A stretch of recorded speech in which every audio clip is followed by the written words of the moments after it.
Hey, so I'm always thinking about metaphors for the relationship between uh, me and my own mind. And I think psychology finds that the more we are understanding of the mind as sort of a separate entity of a part of us that's trying to help us, but really doesn't present the full picture and is not the totality of who I am, the more I could do that, the more I can move away from uh, some of the more aggressive things my mind might say. For example, the mind sometimes tells me I'm doing a terrible job. And we could talk about why the mind does that, but it's not always the most helpful thing. And so the more I could recognize this is just my mind saying this and not me, the better it is. And here's a metaphor, lots of different metaphors, and here's one that seemed to be appreciated by some of my clients and people I've spoken over with. So the metaphor is like this: if you go onto YouTube, and I'm not suggesting you check this, some of them are quite vulgar, but there are tons of editions. I think it comes from one of the night shows of celebrities reading mean tweets.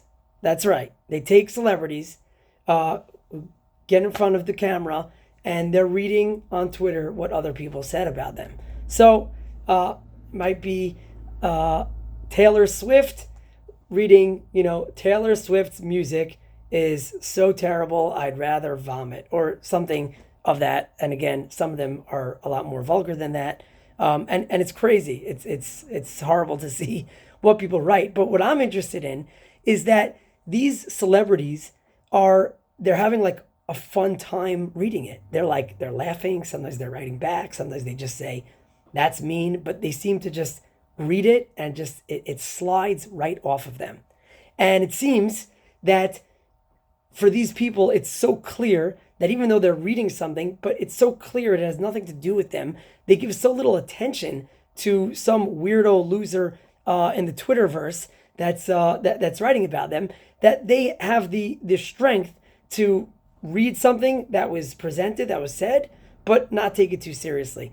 And I was thinking, how cool would that be if you could look at your mind when you find a little bit of a criticism? The problem is when I get criticized in my own mind and my mind is saying, "Hey, you're not doing well." I'm like, "Oh my gosh, that's true. That's for sure. What's going to be? How am I going to figure this out? It's something I have to deal with."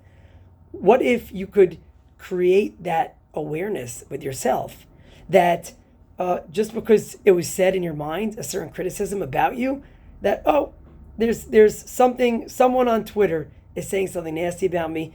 I'm going to look at it, read it, say thank you for your feedback, and I'm just going to move on and focus on the things that matter to me. So I'd love to hear what you think. Let me know, and have a great day.